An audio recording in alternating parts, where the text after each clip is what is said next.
Break free from the chains that bind you. Incarnation of New era? Oh. Hey, what's going on, guys? I'm RZ4 here. Today I'm back to cover Roaring Thunder Dragon, Triumph Dragon in DivineZ. And today we have another Narukami faithful. Today we have Fader Forth. I love Golem Buster Dragon. So we actually have a second Narukami deck in Dragon Buyer, and that means I absolutely will cover it. And you can probably guess this is the deck I've tested the most. And even better, this is the second Eradicator's deck. Yes! They give us Tempest Bolt. They gave Tempest Bolt Intragress. And now they give us Golem Buster. Yes. We cannot be stopped, bros. When will Dragonic Descendant come to DCDs? Yeah. Mr. Kidani, you have my email. You can always write to me. Can I please buy my Dragonic Descendant Premium Crest? Yes, I too. No, actually no. I would not want to buy Premium anymore. So let's cover this real quick. It's a very simple deck. This is definitely the easiest start deck. Can't believe you just said that. But it's the most fun. It's a deck that leans heavily into Dragon Fire generics, but at the same time it doesn't. No, it doesn't. But it doesn't. You see Shenri in this deck? No. That's not Shenri. It's not Shenri. So let's cover it. Energy, as you already know. If no, I mean, okay, no. Just go over. So of course, let's do it right there. Because this is a Narukami deck, we play Mr. Sparky Dragoon. Yes. The only logical starter to play in this deck. I mean, you can play Adat. Why would you though? Adat's working for Dragress. Yes. Spy it. Then we can play. Oh god, I completely forgot this guy's name. You don't know? I know the grade 2, I can't remember the grade 1. Okay, but basically I know his skill. Okay, I'll tell you the name as soon as I find the name. His skill is that when ridden on top by Kitten Rise. And you may energy blast 2 to draw a card. So basically the energy economy of this deck. Yeah, I actually have to explain the energy economy of this deck because it's very important. It's very important. Okay, the whole right line is energy. It's supposed to teach you about the energy economy. Oh, this will be so when you ride the grade 1, the lion, top, and the grade 2, the other lion. He has a name. You go from you start your turn at 3 energy. You minus 2 energy to go to 1 energy, and then when you ride Triumph Dragon, you are exactly at 4 energy. And that will give you perfectly enough to. Or so you would think, because Kitten Reese has the strongest skill ever. Okay, actually no, the grade 1 also has another very strong skill, which is that it's a 30k booster if you're Vanguard. During your turn, if you have a Triumph Dragon Vanguard, it gains 5,000 power. Yeah. And then Kitten Reese, the strongest quick start deck grade 2 ever printed of all time, states that when this card is on top of a Triumph Dragon, you may either call this card to Regal Circle, be warm, or energy charge 3. Whoa! Yeah, you think Wellstar had to build an entire space station to match this, to give a fraction of this guy's power. I hate how true this is. And Kitten Reese has the even stronger ability, which is that Regal Circle or Guardian Circle, when this card is put, if you Triumph Vanguard, this card gains continuous 10k shield. So it's a 15k shield for Triumph Dragon, bro. This is insane. It's the strongest card ever. And of course, we have our strongest Narukami representative. Triumph Dragon! Thunderbreak Dragon. No, I'm just kidding. Hey. Triumph Roaring Thunder Dragon, Triumph Dragon. So Triumph Dragon has the same quick start deck ability that every quick start deck comes with, which is that quick start deck boss comes with, is that count plus act once per turn, count plus 1 to search your deck for up to 1 card with the same name as this unit, add it to your hand, and then this unit gains 10,000 power. Yes. So it's a very, very simple ability that basically just teaches you the power and the advantage that Persona Right gives you. Yes. And its second ability is that when it attacks, energy blast 4, so basically you go from 4 to 0, or if you didn't call Kitten Reese, you go from 7 to 3. You may choose one of your opponent. You choose one of your opponent's rear guards and retire it. This unit gains 5,000 power and critical plus 1 until end of battle. Yes. So unlike Gandiva, this does not have the continuous crit until end of turn. So even if you check Dravela, you do not have the extra crit. You don't. No, so you have to pay the energy blast 4 again to check the crit, which is why you always go for the energy charge. Yeah. Smart. You always go for the energy charge. Never ever go only if you're really desperate for cards, then you ever go for. I hate how Triumph Dragon is the one deck profile. We have to bring out the counter to do it live on TV to show you this. Because we didn't even do that for Wellstra. We didn't need to. The economy matters. It was understood. The economy matters. The economy matters so much for this deck. We are hard explaining this harder than Christianos. Yeah. So Triumph is just a very, very solid crit pressure unit. It teaches you a lot of the nuances that Dragon Fire gives you, which is that you spot remove your opponent's rear guards, you pressure them with a very big Vanguard swing with crits. And you also are able to generate advantage through having a lot of energy which is something that not a lot of decks can boast, as well as also being able to simply draw a card from his right. You essentially plus 2 from the right line, because either you draw 1 energy charge 1, you net energy charge 1 because you energy plus 2 for the grade 1 and you energy charge 3 for the Kitten Risk, or you can draw 1 for energy plus 2, you drew 1 and then get a 15k shield on your board. Yep. So it's essentially the entire right line is plus 2. So I understand that you might want to play the Balsaga right line. No, because technically the grade 1 honestly that the draw 1 can essentially be replaced with playing Korgaflan, which basically means that instead of, you not only get the draw 1, you also get the free the Soul Blast 1 draw 1, you also get the free right deck discard from playing the sword, so ditching the Sword of the Shield from playing Ahimsa and Namoka. But I just find as though the draw 1 is just so good that and you have more than enough energy so long as you don't call Kitten Risk. Because why would you call Kitten Risk when you can call the strongest card ever printed, which will explain in the grade 3 section. Because the grade 3 is you are playing 4 Triumph Dragon and Strafe Command Dragon. He's basically Ember Dragons. It's so sort of. It's so okay, so the extra 4 Triumph, the extra 3 Triumph is self-explanatory because the deck searches persona, right? Like as for every quick start deck, you must play 4 the boss unit because it's the only 3 cards in the deck that actually count with effects. Like, why would you not play it? And then you play Strafe Command Dragon. No, this is not Sweet Command Dragon. You cannot look at the top 10 cards and write this unit. So Strafe Command Dragon's skill is that when placed on Rega Circle, you have a Triumph Dragon Vanguard Command Blast 1 draw card. Yep.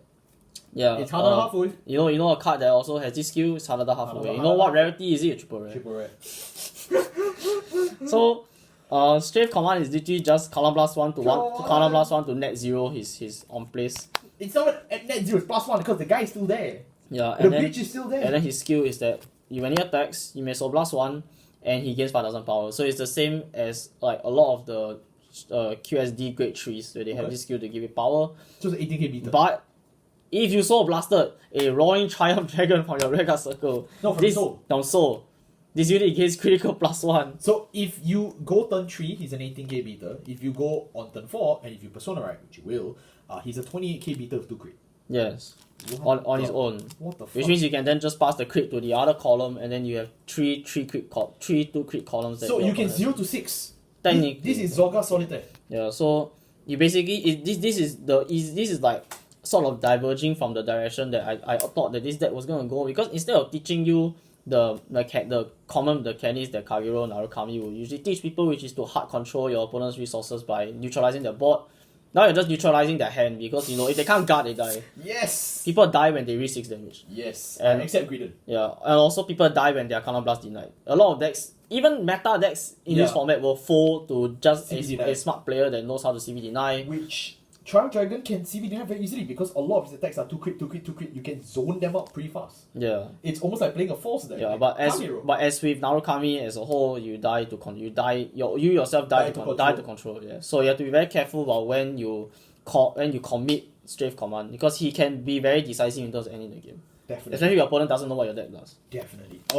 That's why you have to watch this video. Then you will know about Triumph the Dragon.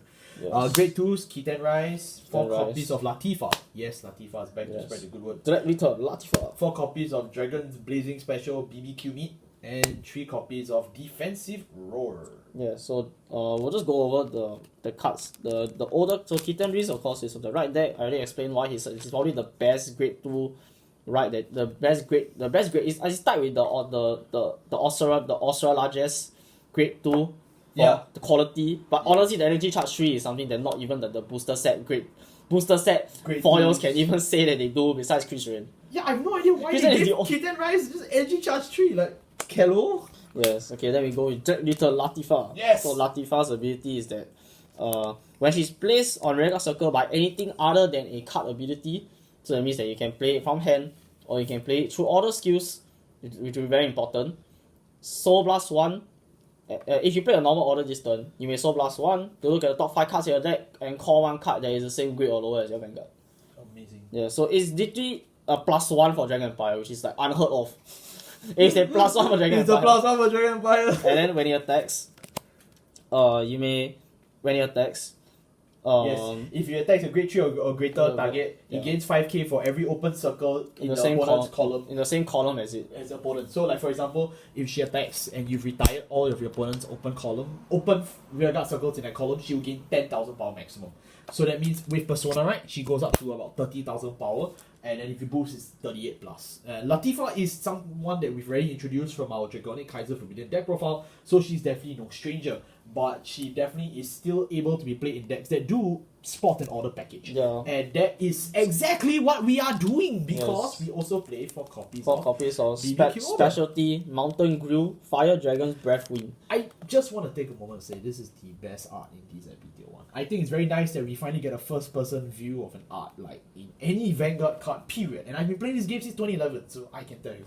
Yeah. I bought this card personally because I really enjoy it. Like, people remember the runic cards and go, oh, those cards were fucking gay. Yeah, but imagine being fucking gay and have a cool art. So what does runic do? What does this do? You play the one master duel. What does this do? I bought runics in the deck build pack. What does this do? You. So you energy blast 2 to play the order. So it's a normal order. You play for energy blast 2, and for each of your opponent's open rearguard circles, haha Derek, haha Eugene. Don't say that. You look at the top cards of your deck, and call one card that is great equal to or lower than your Vanguard. If your opponent's rearguard has been retired by a card effect, this turn he gets 5. That called unit you'll gain 5,000 power. So for this deck, usually this ability doesn't proc, because that's not the way that we've built this deck. We have built this deck more around phase retire. More around just quick pressuring your opponent. There are a lot of cards in Dragon Empire that will get are able to maximize this the retire half of this skill, and also just the control aspect of Dragon Empire as a whole. I almost said Narukami. But we are still playing this mainly because Energy Blast is something that we have quite an abundance of, and being able to just construct a board with this plus Latifa is any man. Yeah, basically, if you see Latifa in this top 5, you basically make an entire board.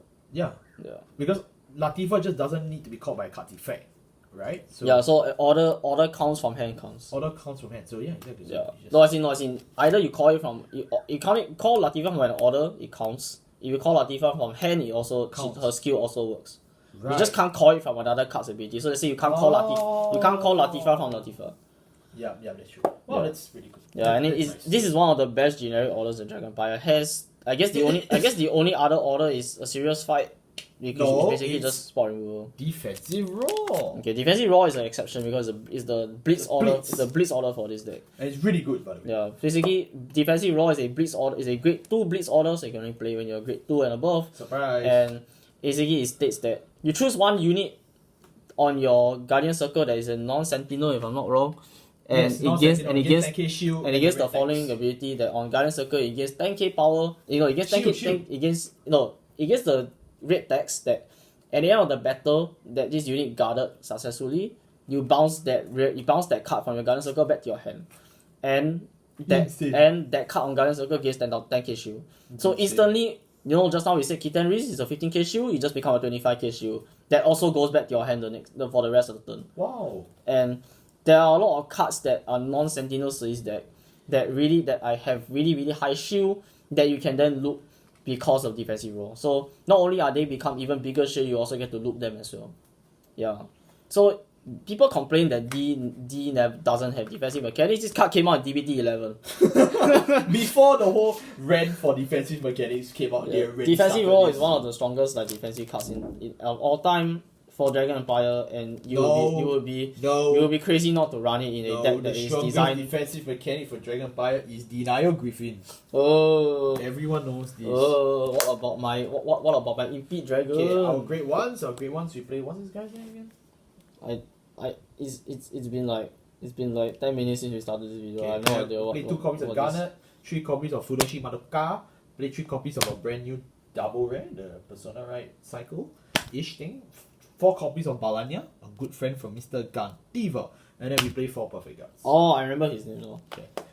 Okay, yeah, I remember his name now. Kara Leo, yes. Okay, so Kara Leo is the great one that you need to buy as a common in DZBT01. It's a very strong card. It lets you draw a card. PGs. The reason why we're not playing Elementaria, even though we're very scared of Luat, is because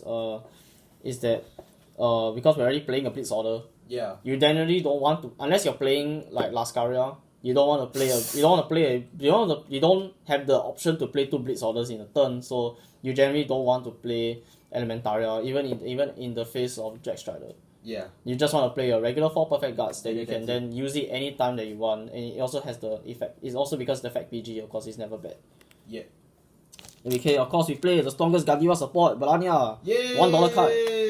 So Balania is basically the way that this deck has any form of like actual like raw plussing to hand, which is that at the end of the battle, this unit boosted. Retire this turn, bind this card face down and draw. So it's painkiller. Yeah, so because Triumph Dragon always will retire a card every turn unless your opponent just costs nothing, then you get to basically cycle him back to draw a card. Yeah. So basically just remember this card as like, drawn by Daisuke Izuka. You cannot go wrong. Yeah.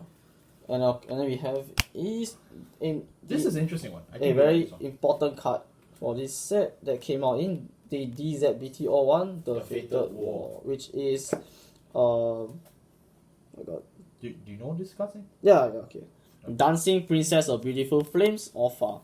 So no, she's not a Blaze Maiden. I don't know why she's not a Blaze Maiden. Thank God she's not Blaze Maiden. Bro, Blaze Maiden's not even a deck. Why are you complaining? So Orpha's skill is the reason why 3 attack decks in Dragon Empire actually worthwhile to play again. You just like, oh my god, I want to play Xianui, I only play Xianui, oh my god, Dragon Empire only got Xianui. Wait till they see the ban list, bro. Wait. Yeah, because Orpha states is that when she boosts a rear guard, if you have Persona Ridden this turn, which all QSD bosses for Persona, right? Yes. Column 1, choose one of your units, and until the end of the turn, it gets the following ability that Vanguard Circle or Rearguard Circle. At the end of the battle, this unit attack, it gets critical -2 until the end of the turn. So generally, like, you basically don't give this skill to anything that is restanding because the trade-off for being set to critical -2 after it attacks is for that battle, that unit will gain critical +1. Yes. So it basically just turns any unit on your board into a 2 critical unit. Yep. Because it's the force 2 clause, it's not critical +1, it's the force 2 clause, which means that it will it gains a it means that you cannot give it to a unit that already is critical 2 from a critical trigger or like strafe command or Triumph Dragon, things like that. Yep. You have to give it to a unit that is still critical plus, just do 1 critical and then you send it to 2. Generally. Or it hasn't had its critical increased by a card effect yet. So this is the main strategy of Triumph Dragon. This is the current build that we're running, is that you just want to have as many 2 crit columns as you possibly can to choke your opponent at intervals of 2 damage or 4 damage, and then they can't really play the game unless they draw like all the counter charges like Wellstra. Yeah, that definitely sounds about right. So Alpha basically is the way that, because Strafe Command is a 2 crit, Triumph Dragon is another 2 crit attack, Alpha enables any card like Latifa or anything, or like Spinal Assaulter, which you're not playing this deck, which is another card you should pick up for Triumph Dragon in case that you are unable to find Latifa. You can play a common called Spinal Assaulter, which is basically a 20k attacker for Triumph Dragon. If you do Triumph Dragon's effect, it becomes a 20k attacker. Then Alpha can turn that into a 20k attacker that is 2 crit. So Alpha also enables this deck a lot, and she's also a very, very cheap pickup, so definitely do consider her if you are wanting to run the crit rush build of this deck. Yep. Then of course we have our favorite stealth card, Fuchimachi Madoka. Yes.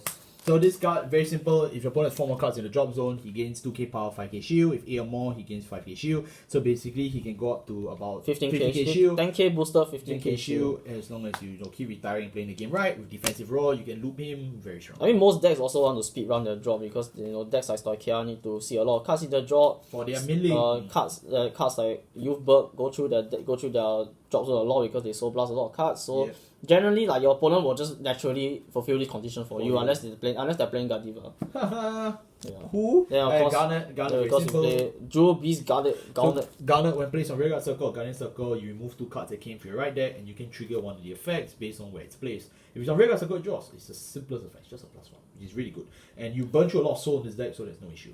Guardian Circle, he becomes a 20k shield. So again, just like Dragonic Heights Vermilion, a lot of the practices that we used in D-Series Vermilion, we use in D-Series Triumph Dragon because Narukami all shares about the same weaknesses, aga. But it's still all pretty alright. You still will be able to get enough draw and shield to still play the game. So Garnet is a 2-off, but don't let him be a Garnet, don't play more than 2. Yeah. Moving on to our grade zeros. Our grade zeros, we play a very standard lineup that I can just throw them all on screen at the same time. We basically play all of this. 8 crits, 4 heals, 3 fronts, 1 Dravella there, and 1 starter. Because France is mainly really because we're always attacking with the Vanguard first, so we're always trying to close the game with all our 2 crit columns. That's why we play France. Dravella to withstand the Vanguard, what a surprise. Dravella is just to withstand the Vanguard. Look Because all. you don't have to worry about like any like ruling shenanigans unlike Dragres, so just play Dravella because it's the strongest over trigger. Lol. Strongest over trigger in general in the general sense, although Yeah. is still And the then best. 8 crit obviously is to close out the game. Yeah. And yeah, that wraps out our Triumph. Our Triumph Dragon deck profile. This is a deck that I very, very much wanted to cover for, I dare say, the longest time. More than Christianos. Christianos, I covered it because it was strong. Triumph Dragon, I'm covering it because I love it. He looks like Root Flare Dragon. He smells like Dragonic Kaiser Vermilion. He plays like Gauntlet Buster. It's a man's dream come true. The only problems with Triumph Dragon is, very frankly, he's still a 3-train deck. As much as we are telling you that it's very strong with his multiple crit columns, which is true, he is still 3 attacks, and hopefully they will give him more support to make him, give him an additional attack. I think that'll be fun. But for starting out Dragon Empire, this guy This is like, damn good. This this is is so really much. good. This is like, This deck this makes Balsagra look like shit, and you've already wasted at least a few $100 on that deck. Like this deck for like what I dare say 3,000 yen, completely outclasses it. That's it. The whole Balsagra deck just leaves like any other budget deck. Eugene dead, Ganiva dead. This thing swipes them all on the table instantly. It's so good. I dare say it's even as strong as Vermilion, but because we may get Dragonic Kaiser Vermilion the blood, I wouldn't want to rule him out so fast. But realistically speaking, this deck is already mid-tier or higher for Dragon Empire. Because Dragon Empire is very low bar for decks. You're either really good or really shit. You're either Jawgrass or Shiranui post ban list. Thank you all so much for watching. We'll see you all next time. Goodbye. Stay safe.